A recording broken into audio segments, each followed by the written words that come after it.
ठीक है, recording start हो गई। अच्छा, तो आज का हमारा टॉपिक क्या है? ये जेक्यूरी। ठीक है, आज हम जेक्यूरी के बारे में पढ़ेंगे कि बेसिकली जेक्यूरी होता क्या है, कहाँ यूज करते हैं हम इसे, और किस लिए यूज करते हैं और कैसे यूज करते हैं। ठीक है, इसके तरीके वगैरह सारी चीजें हम देखेंगे। सबसे बेस्ट क्या है कि जेक्यूरी के इंट्रोडक्शन देखते हैं कि बेसिकली कि हमें कौन कौन सी ऐसी चीजें हैं जो ऑलरेडी आनी चाहिए जेक्यूरी स्टार्ट करने से पहले। हाँ, जेक्यूरी स्टार्ट करने से पहले आपको HTML, CSS और जेक्यूरी के बारे, जावास्क्रिप्ट के बारे में जो है इंफॉर्मेशन होना चाहिए, इनको यूज करना आना चाहिए। ठीक है, अगर डीप भी नहीं आता लेकिन इनके बारे में नॉलेज होना जरूरी है। क्योंकि जावास्क्रिप्ट जब हम यूज करेंगे, जावास्क्रिप्ट यूज करते हैं तो PHP, HTML, ठीक है, दोनों फाइल एक्सटेंशन में जो है हम इजीली यूज कर सकते हैं, इसमें कोई भी मसला नहीं होगा। और जेक्यूरी क्या है? बेसिकली जेक्यूरी जो है जावास्क्रिप्ट की एक लाइब्रेरी है। ठीक है, जो टास्क हम जावास्क्रिप्ट में कर सकते हैं वही जेक्यूरी में ही कर सकते हैं। जेक्यूरी में ये है कि बने बनाए हमारे पास फंक्शंस मौजूद हैं। अगर एनिमेशन करवाना है, कुछ हाइड कराना है, शो करवाना है, ठीक है, फेडिंग वगैरह देनी है, वो तमाम चीजें जो है हम बहुत आसानी से एक लाइन कोड लिख के हम जेक्यूरी के अंदर लिख सकते हैं। जावास्क्रिप्ट में हमें क्या करना पड़ता था कि जावास्क्रिप्ट में बहुत सारी जो है ना कोड लिखने पड़ते थे छोटे से टास्क को परफॉर्म करने के लिए। तो बेसिकली सबसे पहले ये समझ में आया कि आपको तीन चीजों की जरूरत है कि ऑलरेडी अगर आप जावा जेक्यूरी स्टार्ट करने जा रहे हो तो सबसे पहले जो है ना आपको ये तीनों चीजों के बारे में इंफॉर्मेशन होनी चाहिए। सेकंड हमारे पास क्या है कि आप पढ़ते हैं कि बेसिकली जेक्यूरी बेसिकली है क्या। जेक्यूरी क्या है? लाइट वेट, ठीक है, राइटलेस डू मोर, यानी हम बहुत कम लिखते हैं और बहुत ज्यादा एक्शन परफॉर्म होती है। यानी अगर एनिमेशन वगैरह करना हो, हम जस्ट क्या करेंगे, सिर्फ एक फंक्शन होगा, फंक्शन लिखेंगे तो ऑटोमेटिकली उस HTML एलिमेंट या टैग के ऊपर एनिमेशन वगैरह परफॉर्म हो जाएगी। ठीक है, और नॉर्मली ये क्या है, जावास्क्रिप्ट की लाइब्रेरी है। ठीक है, सारा जो लाइब्रेरी जो हम डाउनलोड करेंगे उसके अंदर जावास्क्रिप्ट के कोड लिखे हुए होंगे। अब पर्पस क्या है जेक्यूरी का? Is to make easier to use JavaScript on your website. ठीक है, इसका पर्पस ये था कि जावास्क्रिप्ट को जो है ना हम इजीली अपने वेबसाइट के ऊपर यूज कर सके। उसके बाद क्या है, jQuery takes a lot of common tasks that require many lines of JavaScript। ठीक है, अब क्या करेंगे, jQuery takes a lot of common tasks। ठीक है, बहुत सारे ऐसे कॉमन टास्क जो है ना jQuery इजीली कर सकता है। जो तमाम टास्क जावास्क्रिप्ट में अगर हम करें तो हमें बहुत सारे जो है ना लाइंस ऑफ कोड्स लिखने होंगे, उसके बाद जाके वो टास्क परफॉर्म होगा। उसके बाद क्या किया, and wraps them into methods that you can call with a single line code। ठीक है, jQuery के अंदर हम सिर्फ एक सिंगल लाइन लिख के वो टास्क परफॉर्म करेंगे, जो टास्क जावास्क्रिप्ट में परफॉर्म करने के लिए हमें बहुत सारे कोड लिखने की जरूरत है। इसमें क्या है कि jQuery also simplifies a lot of the complicated things from JavaScript। ठीक है, बहुत सारी ऐसी चीजें जो जावास्क्रिप्ट के अंदर बहुत कॉम्प्लिकेटेड थी jQuery में बहुत ही सिंपल कर लिए गए हैं। ठीक है, जैसे कि जावास्क्रिप्ट का एजेक्स और जावास्क्रिप्ट की डूम मैनिपुलेशन। ठीक है, डूम के जरिए हम लोग क्या करते थे, फेड इन आउट वगैरह जो जावास्क्रिप्ट में होती है। अच्छा, अब जावास्क्रिप्ट जो लाइब्रेरी की बात करें तो उसके अंदर कौन कौन सी ऐसी फीचर्स अवेलेबल हैं, यानी किन किन चीजों से मिलके बना हुआ है, क्या क्या काम कर सकता है। सबसे पहले क्या, HTML और डूम मैनिपुलेशन, यानी HTML के टैग्स वगैरह के अंदर हम मैनिपुलेट कर सकते हैं चीजों को, और डूम के अंदर जावास्क्रिप्ट की जो डूम थी जिसके जरिए हम लोग काम करते थे। फिर क्या है, अगर HTML एलिमेंट की जो है ना CSS में मैनिपुलेशन करना हो, चेंजेस करनी हो या क्लासेस वगैरह चेंज करने हो, तो अगर अपनी तरफ से जो है मुझे, मैं क्या चाहता हूँ कि एक HTML एलिमेंट है, ठीक है, मुझे क्या करना है कि उसके अंदर जो है ना अपनी CSS ऐड करनी है, CSS की प्रॉपर्टी चेंज करनी है उस एलिमेंट या उस टैग की, तो मैं jQuery के जरिए उसी से भी कर सकता हूँ। अच्छा, HTML इवेंट मेथड्स, ठीक है, और क्या, इफेक्ट्स एंड एनिमेशंस, ये सारी चीजें jQuery के अंदर है। और एजेक्स की बात करें तो एजेक्स जावास्क्रिप्ट का थोड़ा सा डिफिकल्ट है। ठीक है, और jQuery का जो एजेक्स है बहुत ही इजी है। उसके बाद क्या है, यूटिलिटीज। ठीक है, तो ये तमाम फीचर्स जो है jQuery के अंदर अवेलेबल है। In addition jQuery has plugins for almost any task out there. ठीक है, प्लगइन्स भी बहुत सारे मौजूद हैं jQuery के। तो जितने भी एनिमेशंस वगैरह हैं या मोबाइल में जो एनिमेशंस होते हैं, जब आप कोई भी टैब चेंज करते हो मोबाइल का, ठीक है, एंड्रॉइड मोबाइल के अंदर, तो ये तमाम इसके पीछे भी जो एनिमेशन वगैरह हो रही होती है इसके पीछे भी जेक्यूरी का आता था, ठीक है। तो मोबाइल जेक्यूरी कुछ अलग है और ये वेब की जेक्यूरी कुछ अलग है, वैसे मिलते जुलते हैं लेकिन इनके फंक्शंस वगैरह कुछ चेंज है। तो जेक्यूरी क्यों यूज करें हम, ठीक है, क्योंकि क्योंकि there are lots of other JavaScript libraries out there, ठीक है, बहुत सारे जो है ना जावास्क्रिप्ट के लाइब्रेरीज अवेलेबल है, but jQuery is probably the most popular and also the most extendable. JQuery जो है ना बहुत ही जो है ना पॉपुलर है, ये गूगल ने बनाई है, ठीक है, इसकी लाइब्रेरी। अब यहाँ देखिए many of the biggest companies on the web use jQuery such as, जैसे कि गूगल, माइक्रोसॉफ्ट, आईबीएम, नेटफ्लिक्स, ये बहुत बड़े बड़े कंपनी है, ये तमाम के तमाम कंपनीज जो है ना अपनी वेबसाइट के ऊपर जेक्यूरी यूज कर रहे हैं। क्यों यूज कर रहे हैं, जब हम आगे जाके इसके प्रोग्राम्स वगैरह रन करेंगे तो आप लोगों को अंदाजा हो जाएगा। यहाँ तक तो हमने पढ़ा कि इंट्रोडक्शन के बेसिकली जेक्यूरी है क्या, जेक्यूरी जेक्यूरी को यूज करने से पहले हमें किन किन चीजों की जरूरत है, और जो है क्यों जेक्यूरी हम यूज करें। अब यहाँ पे क्या है कि जेक्यूरी गेट स्टार्टेड, अब यहाँ से जेक्यूरी स्टार्ट हो रहा है। सबसे पहले जो है ना हम ये कर सकते हैं कि हम adding jQuery to your web pages, किस तरह से हम अपने वेब पेजेस के अंदर जेक्यूरी को जो है ना ऐड कर सकते हैं। अब उसके दो तरीके होते हैं, एक है कि डाउनलोड करो जेक्यूरी लाइब्रेरी को डायरेक्ट jQuery.com से, ठीक है, सबसे पहले तो डाउनलोड करते हैं। फिर उसके बाद हम क्या करते हैं कि इंक्लूड करते हैं jQuery को फ्रॉम अ CDN यानी content delivery network like Google.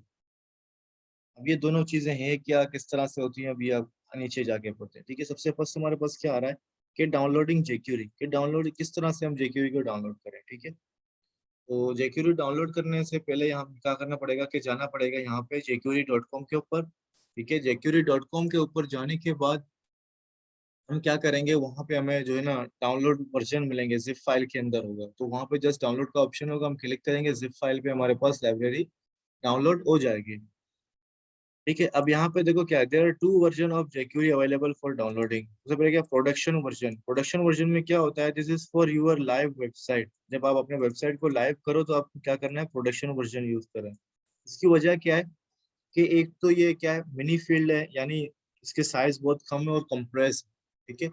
Second क्या है, जब डेवलपमेंट कर रहे होते हो ना तो डेवलपमेंट के टाइम पे जो है ना डेवलपमेंट वर्जन हम यूज करते हैं, और जो डेवलपमेंट वर्जन है वो क्या है, अनकम्प्रेस होता है और रिलायबल कोड होता है। रिलायबल कोड से मुराद ये उसकी जो कोडिंग होती है वो मतलब सीक्वेंस में होती है। जब अगर प्रोडक्शन वर्जन की बात करें तो उसमें कोई स्पेस वगैरह नहीं होता, सारे स्पेस वगैरह पूरे कंप्रेस किया होता है उस फाइल को, ठीक है, आप उस फाइल को पढ़ भी नहीं सकते।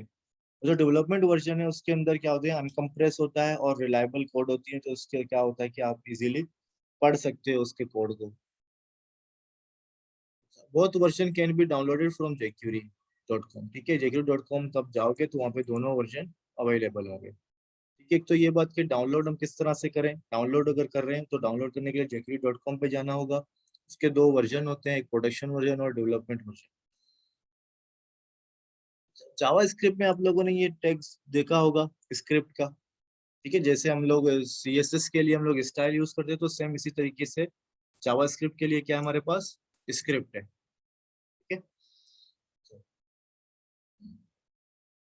अभी क्या है, हेड स्क्रिप्ट, ठीक है। अब देखो हम हमेशा क्या करते हैं, आपने जो है ना फाइल डाउनलोड किया, डाउनलोड करने के बाद अभी आपके क्या है, उस जिप फाइल के अंदर ये एक फाइल होगी jQuery की, ठीक है। उसके बाद एंड में होगा .js। जावास्क्रिप्ट फाइल है, जावास्क्रिप्ट फाइल जो एक्सटर्नल फाइल्स होती है उनको हम इस तरह से कॉल करते हैं अपने वेब पेज के अंदर, ठीक है। स्क्रिप्ट लिखते हैं, स्क्रिप्ट के अंदर हम लोग क्या लिखते हैं, src सोर्स का जो है हम एट्रीब्यूट देते हैं और उसके अंदर हम पाथ बताते हैं उस फाइल की जो फाइल हमें इंक्लूड करनी है एक्सटर्नल, ठीक है। ये जो है कॉलिंग का हो गया और डाउनलोडिंग का हुआ। अब यहाँ पे आते हैं कि jQuery CDN यानी content delivery network. Content delivery network basically है क्या कि एक फाइल आपका जो है ना वेब सर्वर के ऊपर क्या होता है, अपलोड है, ठीक है। अब वहां से उसकी सर्विसेज यूज कर सकते हो अपने वेब पेज के अंदर। अगर आप चाहते हो कि मैं डाउनलोड ना करूं jQuery के फाइल को, तो आप क्या कर सकते हो, इंक्लूड कर सकते हो CDN अपने वेब पेज के अंदर। अब CDN बेसिकली है क्या, किस तरह से होगा, हम नीचे देखते हैं। देखो CDN का मतलब ये है कि जो जावा की jQuery की जो लाइब्रेरी है, ठीक है, वो लाइब्रेरी कहाँ रखी हुई है, यहाँ पे ajax.google apis.com, ठीक है। ये हमारे पास एक डोमेन है गूगल एपीआईज की, और उसके सब डोमेन बनाया है इन्होंने ajax.googleapis.com, ठीक है। इसकी सारी सर्विसेज वगैरह कहाँ से आ रही हैं? गूगल के सर्वर से आ रही होंगी। तो आपको क्या करना होगा, एड के अंदर स्क्रिप्ट लिखना है, स्क्रिप्ट के बाद एक एट्रीब्यूट देनी है, ठीक है। एट्रीब्यूट के अंदर आपको जस्ट ये जो पूरी की पूरी लाइन है ये जाके पेस्ट करनी है, ठीक है। या आप पूरा ये जो है ना उठा के एड के अंदर पेस्ट कर दो। इससे क्या होगा कि आप कंटेंट डिलीवरी नेटवर्क यूज कर रहे हो, ठीक है। जेक्यूरी के ऑप्शन आपको डाउनलोडिंग करने की जरूरत नहीं है। अब इसमें एक चीज है, जो भी लेटेस्ट वर्जन या चेंजेस वगैरह होंगे जेक्यूरी के अंदर, तो यहाँ हो सकता है यहाँ पे चेंजेस हो, आपको जस्ट क्या करना पड़ेगा, कोई डाउनलोड करने की जरूरत नहीं पड़ेगी, यहाँ पे आके वर्जन चेंज करना होगा। ठीक है, जैसे 3.5.1 है यहाँ पे, तो आप क्या करोगे, यहाँ पे आके जो भी लेटेस्ट वर्जन होगा यहाँ से चेंज कर दोगे तो चेंज हो जाएगा। लेकिन हम चेंज नहीं करेंगे, क्योंकि हम जब वेबसाइट डेवलप कर रहे होंगे उस टाइम जो वर्जन हम देंगे हमें वही वर्जन यूज करना है। हो सकता है कि बहुत सारी चेंजेस हों इस लाइब्रेरी के अंदर, जब हम अपडेट करें जेक्यूरी को तो हमारा वेबसाइट काम करना ही बंद कर दे।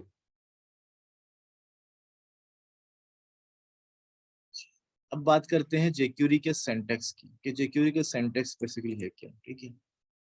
अब क्या करते हैं, with jQuery you select query HTML elements and perform actions on them. JQuery के साथ हम लोग क्या करते हैं कि HTML एलिमेंट को सिलेक्ट करते हैं और उसके ऊपर एक्शन परफॉर्म करते हैं। बस ये दो चीजें ज्यादा हो रही होती हैं, ठीक है, जेक्यूरी के अंदर।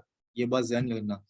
क्या करते हैं हम, HTML एलिमेंट को जो है ना सिलेक्ट करते हैं और उसके ऊपर कोई भी एक एक्शन परफॉर्म करते हैं। अब वो किस तरह से होगा, सबसे पहले हम समझते हैं कि जेक्यूरी के सिंटैक्स को, ठीक है। अब जेक्यूरी के सिंटैक्स को किस तरह समझना चाहिए, यहाँ पे आओ। अच्छा, the jQuery syntax is tailor made for selecting HTML element. क्या HTML एलिमेंट को सिलेक्ट करने और उसके ऊपर एक्शन परफॉर्म करने के लिए जो है jQuery के सिंटैक्स बनाया गया। अब होगा क्या, इस तरह से बेसिक सिंटैक्स ये रहा हमारे पास, ठीक है। इसमें क्या है कि डॉलर साइन क्या शो कर रहा है, jQuery को शो कर रहा है, ठीक है। अगर डॉलर साइन यूज कर रहे हैं स्टार्टिंग में, इसका मतलब हम jQuery यूज कर रहे हैं। तो उसके बाद क्या है, सिलेक्टर। हम आगे पढ़ेंगे सिलेक्टर को किस तरीके से जो है हम लोग सिलेक्ट कर सकते हैं। उसके बाद क्या है, डॉट एक्शन। अब एक्शन में क्या क्या चीजें आती हैं वो भी हम आगे जाके देखेंगे, लेकिन तरीका ये होगा, सिलेक्टर होगा और उसके बाद एक्शन होगा, बस और कुछ भी नहीं होंगे इनमें, इसमें जेक्यूरी के अंदर। फिर जब उसके फिर हमारे एल्गोरिथम के ऊपर है कि हमें जो भी करना होगा तो अपने हिसाब से हम जेक्यूरी का यूज करके चीजें परफॉर्म करेंगे, ठीक है। क्या है, आ डॉलर साइन टू डिफाइन और एक्सेस जेक्यूरी, ठीक है। जेक्यूरी को डिफाइन और एक्सेस करने के लिए हम डॉलर साइन यूज करते हैं, ये डिफाइन करा होता है। सेलेक्टर क्या है, टू क्यूरी और फाइंड HTML एलिमेंट। जिस HTML एलिमेंट के ऊपर आपको कोई भी एक्शन परफॉर्म करवाना है, तो सिलेक्टर के अंदर हम क्या लिखेंगे, उस एक्शन को। आज जेक्यूरी एक्शन, सिलेक्टर के बाद हम क्या करेंगे, उस एक्शन को जो है डिफाइन करेंगे कि इस सिलेक्टर के ऊपर कौन सा एक्शन परफॉर्म हो, ठीक है। अब उसकी एग्जांपल ये है, this dot id. For example हमने ऐसा लिखा है दिस डॉट आइड, ये क्या करेगा, जो करंट एलिमेंट होगा उसको क्या कर देगा, हाइड कर देगा, ठीक है। अब क्या पी डॉट आइड, देखो तरीके ये चार होंगे। अब क्या है, पी डॉट आइड। पी डॉट आइड में क्या है, हाइड्स ऑल पी एलिमेंट्स। जितने भी पी होंगे ना आपके पूरे वेब के ऊपर, तमाम के तमाम पी को क्या कर देगा, हाइड कर देगा। उसके बाद क्या है कि टेस्ट।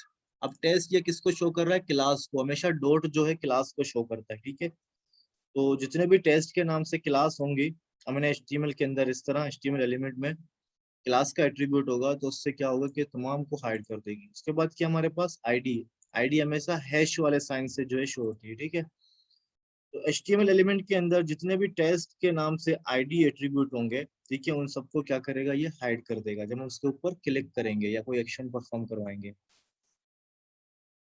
अच्छा, अब इसमें क्या है कि द डॉक्यूमेंट रेडी इवेंट, ठीक है। अब हमारे पास एक जो है ना, वो एक इवेंट होता है जिसका नाम होता है कि डॉक्यूमेंट डॉट रेडी। अब यहाँ पे देखें, डॉक्यूमेंट बेसिकली क्या है, ये आपकी फाइल है। PHP की फाइल भी हो सकती है और HTML की फाइल भी हो सकती है, ठीक है। आप डॉक्यूमेंट लिखोगे, जिस फाइल के अंदर आपने ये कोड लिखा हुआ होगा ऑटोमेटिकली क्या करेगा, उस डॉक्यूमेंट को रीड कर देगा, ठीक है। अब इसका मेन काम क्या है, इस डॉक्यूमेंट डॉट रेडी फंक्शन का, इसका मेन काम ये है कि जब तक आज आपका पेज लोड नहीं होता, ठीक है, जब तक जो है jQuery के कोड्स हैं उन्हें अलाउ नहीं करता कि वो एग्जीक्यूट हो। समझ गया कि एक पेज आपने एक्सेस किया, कोई भी वेबसाइट हो, ठीक है, वेबसाइट जब तक क्या कर रहा है, लोडिंग कर रही होती है, जब तक वेबसाइट लोडिंग कर रही होगी तो आपके jQuery के कोड को ये फंक्शन क्या करेगा, रोक के रखेगा, ठीक है, इनको रन होने नहीं देगा।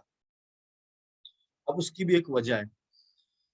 अगर फॉर एग्जांपल एक जो है पेज है और लोडिंग कर रहा है, ठीक है, आपने ये डॉक्यूमेंट डॉट रेडी वाला फंक्शन लगाया ही नहीं है, तो इससे क्या होगा कि आपका जो कोड है jQuery का वो क्रैश हो जाएगा। क्यों क्रैश होगा? फॉर एग्जांपल आप क्या कर रहे हो कि jQuery के जरिए किसी एक इमेज की जो है ना साइज को चेंज कर रहे हो या किसी इमेज की साइज ले रहे हो, ठीक है, लेकिन वो इमेज अवेलेबल ही नहीं है, अभी तक लोड ही नहीं हुआ, उससे पहले आपके jQuery के कोड एग्जीक्यूट हो गए। तो इससे नुकसान क्या हुआ कि आपका jQuery का कोड रन ही नहीं हुआ। अब सेकंड क्या है कि आप किसी HTML के एलिमेंट को जो है ना उसके ऊपर कोई एनिमेशन वगैरह परफॉर्म करवाए, ठीक है, अब पेज अभी तक लोडिंग हो रहा है और जो एलिमेंट है HTML का वो अभी तक लोड नहीं हुआ, और उससे पहले आपकी jQuery की जो है ना कोड क्या हो गई, एग्जीक्यूट हो गई। अब उससे नुकसान क्या होगा? उससे नुकसान ये होगा कि आपकी जो है jQuery के कोड क्रैश हो जाएगी, ठीक है, एग्जीक्यूट ही नहीं होगी क्योंकि उसको एलिमेंट मिला ही नहीं। इसीलिए हम क्या करते हैं, डॉक्यूमेंट डॉट रेडी का फंक्शन हमारे लिए बहुत ही बेस्ट है, ठीक है। तो ये सारी वही बातें जो मैंने अभी आप लोगों को बताई। jQuery सिलेक्टर्स की बात करते हैं, ठीक है। तो अब मैं इसको तमाम चीज़ों को प्रैक्टिकली जो है ना परफॉर्म करके आपको दिखा देता हूँ कि बेसिकली सिलेक्टर्स वगैरह ये सारी चीज़ें क्या होती है, आईडी के साथ किस तरह कर सकते हैं और क्लास वगैरह के साथ किस तरह से हम कर सकते हैं, ठीक है। बेसिकली इवेंट्स क्या होती हैं, किस तरह से जो है ना हम काम कर सकते हैं इवेंट्स के साथ। मैं ये सारी चीज़ें आप लोग को यहाँ से,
देखो मैंने पहले भी कहा था कि आपके पास HTML की फाइल हो या PHP की फाइल हो, उस पर कुछ मसला नहीं है, ठीक है, आप jQuery दोनों पे चला सकते हो। अब यहाँ पे देखो हमने क्या किया, HTML सिंपल, उसके बाद एड ओपन किया, ये टाइटल है, ठीक है। अब ये क्या स्क्रिप्ट, हम क्या कर रहे हैं, कंटेंट डिलीवरी नेटवर्क जो है ना यूज कर रहे हैं, ठीक है। तो हमने क्या किया, जस्ट ये लिंक कॉल करवाई। इसके बाद क्या है, हमने ये टैग ओपन किया। अब इस टैग को आप एड पे भी लिख सकते हो, ठीक है, अब आपकी मर्जी है, आप जो है ना यहाँ नीचे भी लिख सकते हो बॉडी से पहले, ठीक है, लेकिन ये डिपेंड करता है आपके ऊपर कि आप कहाँ लिखना चाह रहे हो। फिलहाल मैं इसको क्या करूंगा, एड पे ही रखूंगा क्योंकि नीचे में जो है ना कुछ दूसरी चीजें लिखना चाह रहा हूँ। अब सर ये है यहाँ, क्या? जी, सोर्स तो पता चल गया, हमें टाइप क्या है? Text slash JavaScript. ये बता रहे हैं कि हम जावा स्क्रिप्ट यूज कर रहे हैं, ठीक है, इसकी यही पैरामीटर, जैसे हम लोग स्टाइल, इंटरनल स्टाइल जो है ना CSS यूज कर रहे थे, तो उसमें टाइप बता रहा था टेक्स्ट स्लैश CSS, बस टाइप ही बताना है, कुछ भी नहीं है इसमें अच्छा, और। यहाँ पे स्पेसिफाई आपको बताना होगा टाइप, ठीक है, बता, क्योंकि स्क्रिप्ट हो रहा है तो हमने बता दिया कि जावा स्क्रिप्ट हम यूज कर रहे हैं, जैसे हम लोग उस पर बताते कि CSS में भी हम लोग बताते थे टाइप, ठीक है, टेक्स्ट स्लैश CSS। अब यहाँ पे हम आते हैं, तो सबसे पहले मैं क्या लूंगा, यहाँ पे एक पैराग्राफ लेता हूँ, ठीक है।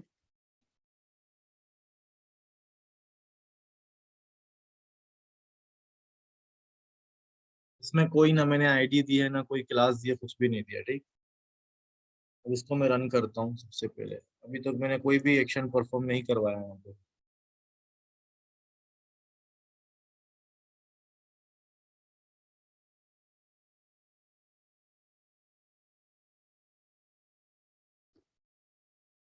ठीक है, यहाँ पे क्या है, दिस इज माई पैराग्राफ। ठीक, यहाँ पे इसको मैं थोड़ा सेंटर कर लेता हूँ ताकि सेंटर में आ जाए।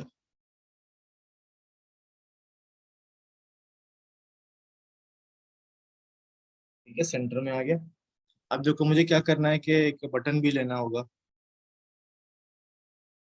सबसे पहले मैं ये दिस वाला करके दिखाता हूँ। ठीक है, अच्छा, सबसे पहले मुझे क्या करना होगा कि जैसे मैंने बताया $, ये क्या शो करेगा, ये शो करेगा कि आप jQuery यूज कर रहे हो। ठीक है, और PHP के अंदर हम $, किस लिए लगाते हैं, वेरिएबल के लिए। तो यहाँ पे मैंने लिखा डॉक्यूमेंट डॉट रेडी। ठीक है, और इसके अंदर ही मैंने क्या लिखा, एक फंक्शन लिखा। ठीक है, फंक्शन बनाया हमने इसके अंदर ही। ये क्या, एक इवेंट है। ठीक है, रेडी इवेंट है। जैसे ही हमारा जो है ना डॉक्यूमेंट रेडी हो जाएगा, लोड होना कंप्लीट हो जाएगा, लोड होके तो उसके बाद इस फंक्शन के अंदर जो कुछ भी होंगे तमाम चीजें परफॉर्म हो जाएंगी। ठीक है, अब यहाँ पे हम आ गए। अब यहाँ पे मुझे क्या करना है, सबसे पहले मुझे सिलेक्टर देखना है कि किस चीज के ऊपर जो है ना मैं क्या करूँ, कि किसी चीज को मैं क्लिक वगैरह का। अच्छा, अब यहाँ पे मैंने ये किया, उसके बाद मैंने यहाँ पे पी लिखा, डॉट क्लिक फंक्शन। अब यहाँ पे मैंने क्या किया, ये मैंने सिलेक्ट किया और सिलेक्ट के ऊपर मैंने क्या किया, एक एक्शन परफॉर्म करवाया। ठीक है, यानी इवेंट है ये हमारे पास। Click, double click, mouse over वगैरह सारे क्या हमारे पास होते हैं, इवेंट्स होते हैं। ठीक है, तो मैंने बोला जब मैं पी के ऊपर क्लिक करूं, अब यहाँ पे मुझे डिफाइन करना है फंक्शन के अंदर अब क्या करूं। सबसे पहले मैं सिर्फ एक अलर्ट दे रहा हूँ। ठीक है,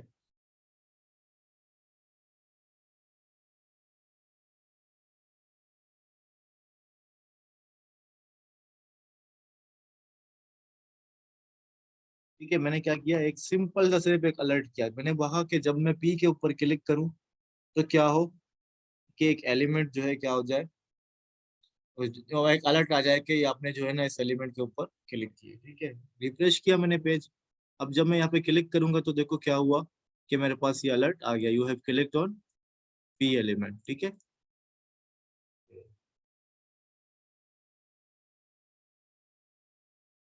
समझ में आया कि हमने डिफाइन कर दिया कि हमने बोला कि जब हम पी के ऊपर क्लिक करें तो ये फंक्शन परफॉर्म हो। ठीक है, अब क्लास डॉट वन, ने बोला .1।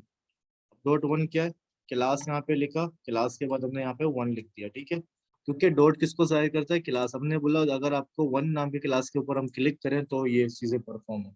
रिफ्रेश किया, क्लिक किया तो देखो ये परफॉर्म हो गया। ठीक है, रिफ्रेश किया, क्लिक किया तो ये परफॉर्म हो गया। ठीक है, अच्छा, अब यहाँ पे अगर मैं आईडी लिखता हूँ, मैंने आईडी लिखा, मैंने रिफ्रेश किया, यहाँ पे क्लिक किया तो नहीं हो रहा। क्यों नहीं हो रहा, क्योंकि हमने वहां पे डिफाइन किया है कि जब मैं क्लास को क्लिक करूँ, अगर मैं इसको चेंज करके जो है ना नंबर हैश साइन दूं, रिफ्रेश किया मैंने तो यहाँ पे क्या होगा, क्लिक जैसे ही करूंगा तो अब आ जाएगा। डिपेंड करता है कि आप क्या कर सकते हो, उसके नेम से भी आप एक्सेस कर सकते हो। ठीक है, और सेकंड क्या है, आईडी के साथ भी कर सकते हो और क्लास के साथ भी आप कर सकते हो। ठीक है, ये चीज है। अब एक और चीज, मैं इसको फिलहाल खत्म कर रहा हूँ। ठीक है, ये पैराग्राफ है। तो यहाँ पे मैंने पी लिखा। ठीक है, तो पी लिखने के बाद अब क्या करते हैं, हम्म। ये किसका माइक ऑन है, तमीज नहीं है क्लास में आने की, बैठने की।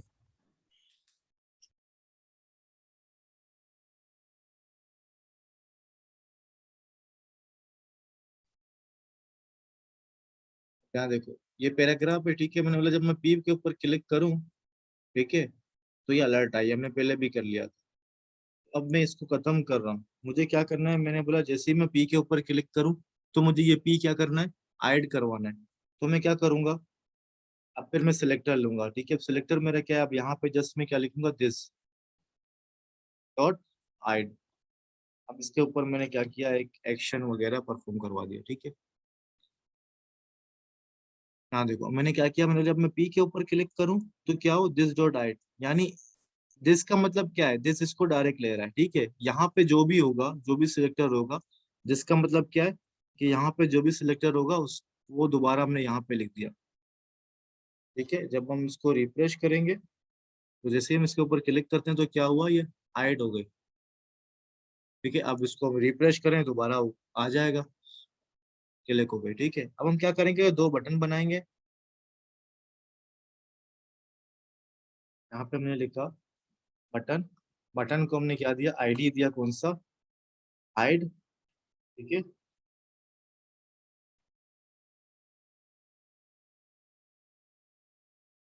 और यहाँ पे हमने क्या लिखा, बटन को आईडी दिया, हमने बोला शो।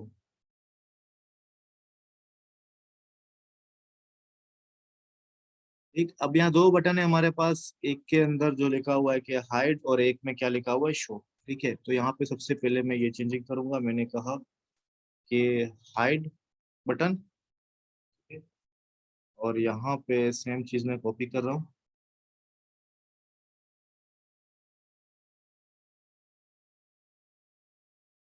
शो। अब यहाँ जिसकी जगह मैं क्या करूंगा, यहाँ पे पी, तो ये शो है, ठीक है। तो यहाँ पे मैं क्या कर रहा हूँ, मैं वहां पे हाइड था तो यहाँ पे मैंने क्या किया, शो किया। अब देखते हैं क्या होता है। यहाँ पे पहले कोड समझते हैं। यहाँ समझ में आया कि मैंने बोला जब मैं हाइड वाले बटन के ऊपर क्लिक करूँ तो पैराग्राफ क्या हो, हाइड हो जाए, ठीक है। जब मैं शो वाले बटन के ऊपर क्लिक करूँ तो पैराग्राफ क्या हो जाए, शो हो जाए। रिफ्रेश किया, अब यहाँ पे देखो, हाइड के ऊपर क्लिक किया तो हाइड हो गया, शो के ऊपर क्लिक किया तो शो हो गया, ठीक है। हाइड शो, हाइड शो, ठीक है। अब ये चीजें तो हो गई, एक और जो है ना, मैं एक बटन लेता हूँ।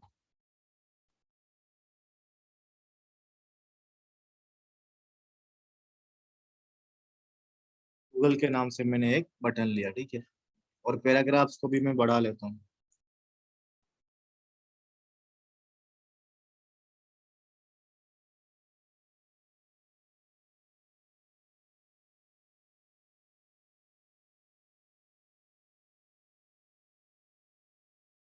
नहीं, जिससे चला ना, जिससे हमने करके देखा, तेरा देख लो, जिससे क्यों नहीं चल रहा तेरा।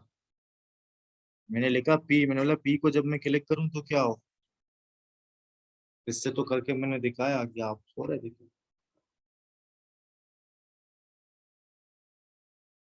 ठीक है। मैंने यहाँ पे लगाया, मैंने जब मैं पी के ऊपर क्लिक करूं तो क्या हो, दिस डॉट हाइड हो जाए, यानी पी, जिस पी के ऊपर मैं क्लिक करूंगा वो पी हाइड हो जाएगी। तो करने के बाद ही तो मैं आगे बढ़ा हूँ, वरना मैं थोड़ी आगे बढ़ता।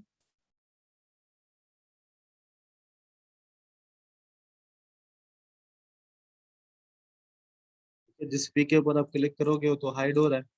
अब जिसका मतलब क्या होता है, जब आप दिस यहाँ पे लिखते हो ना, तो दिस यहाँ से सिलेक्टर को सिलेक्ट कर रहा होता है कि जिसके ऊपर आप क्लिक कर रहे हो उसको हाइड करेगा।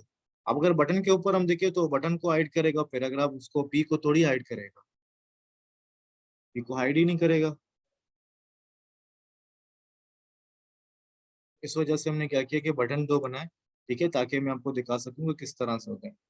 अब यहाँ के एक ऑप्शन है, सबसे पहले जो है ना, यहाँ पे देखो, जब मैं हाइट को प्रेस करूंगा तो सारे पैराग्राफ हाइट हो गए, शो को करूंगा तो सारे शो हो गए, ठीक है? अब ये टूगल क्या काम करता है, अब यहाँ देखो, यहाँ पे मैं जो है ना टूगल दे रहा हूँ, ठीक है। हाइड के लिए जो है ना मैं टूगल दे रहा हूँ, हाइड वाले बटन पे टूगल कर रहा हूँ, ठीक है। जैसे ही मैंने रिफ्रेश किया इसको, जब मैं हाइड वाले बटन के ऊपर टूगल कर रहा हूँ तो देखो यही शो कर रहा है और यही जो हो कर रहा है। एक मिनट, यहाँ पे मुझे नहीं करना है, मुझे यहाँ अलग से करना था।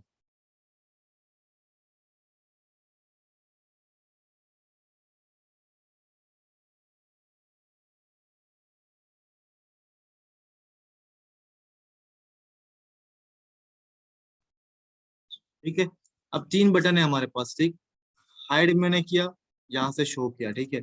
अब ये जो टूगल वाला बटन है इसमें हाइड भी मैं कर सकता हूँ और शो भी कर सकता हूँ, ठीक है। हाइड भी कर सकता हूँ और शो भी कर सकता हूँ। हाइड और शो दोनों कहाँ से हो रही है, सेम बटन से हो रही है, ठीक है। तो यहाँ तक कॉन्सेप्ट क्लियर है कि टूगल क्या करता है, हाइड क्या है, शो क्या है, ठीक है। अब यहाँ पे हाइड पे अगर मैं क्या दूं, 1000 मैंने यहाँ पे लिख दिया, ठीक है। रिफ्रेश किया तो हाइड जब मैं करता हूँ, अब देखो क्या हुआ, स्लोली जो है ना हाइड हो गए। एक और 0 बढ़ा देता हूँ, अब इससे क्या होगा कि और स्लो जो है ना ये क्या होंगे, हाइड होना शुरू स्टार्ट हो जाएंगे, ठीक है। अब आपको दिख रहा है कि किस तरह से ये हाइड होते हैं। शो के ऊपर क्लिक करूंगा तो डायरेक्ट शो हो जाएंगे, क्योंकि शो के ऊपर हमने लगाया नहीं। अब यहाँ पे शो पे भी जो है ना आप लगा सकते हो, या जो है मैं स्लो लिखता हूँ, ये हाइड, गूगल से मैंने जल्दी हाइड कर दिया। अब शो, शो स्लो काम नहीं कर रहा है, ठीक है। तो शायद स्लो काम कर रहा है, एक मिनट, ये टूगल होगा, ठीक है। शो, देखो स्लो काम कर रहे है, ठीक है। जैसे ही देखो, अब टूगल ने हाइड किया, दोबारा से मैं टूगल प्रेस कर रहा हूँ तो डायरेक्ट आ रहे हैं शो, ठीक है। हाइड किया मैंने, अब दोबारा से मैं क्या कर रहा हूँ, शो को प्रेस कर रहा हूँ। शो को मैं जब मैं प्रेस करूंगा तो देखो स्लोली जो है ना ये क्या हुआ है, डाउन है। तो यानी आप 3 तरीके लिख सकते हो, एक आप नंबर दे के भी जो डिफाइन कर सकते हो कितनी स्पीड में जो है ना ये हाइड हो या स्लो हो। सेकेंड आप क्या कर सकते हो, स्लो लिख सकते हो, ठीक है। और या क्या है, टूगल, टूगल के अंदर भी ये सारी चीजें लिख सकते हो। एक तो ये होता है कि आप कुछ भी नहीं लिखो इसके अंदर, ठीक है। ये 3 तरीके होते हैं। यहाँ पे कोई क्वेश्चन है आप लोगों को?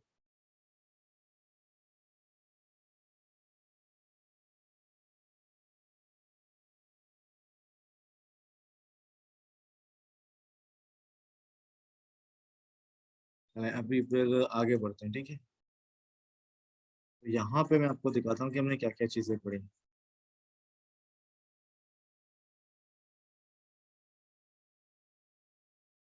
हाँ,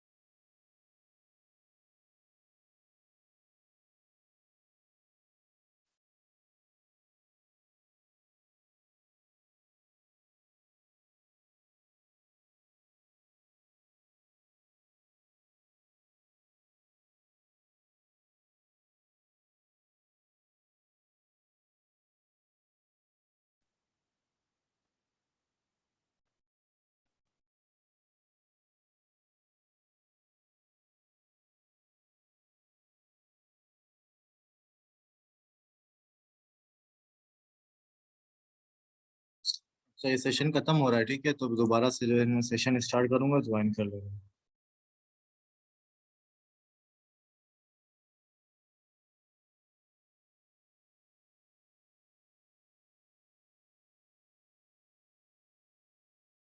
ठीक है, ये सेशन खत्म हो रहा है।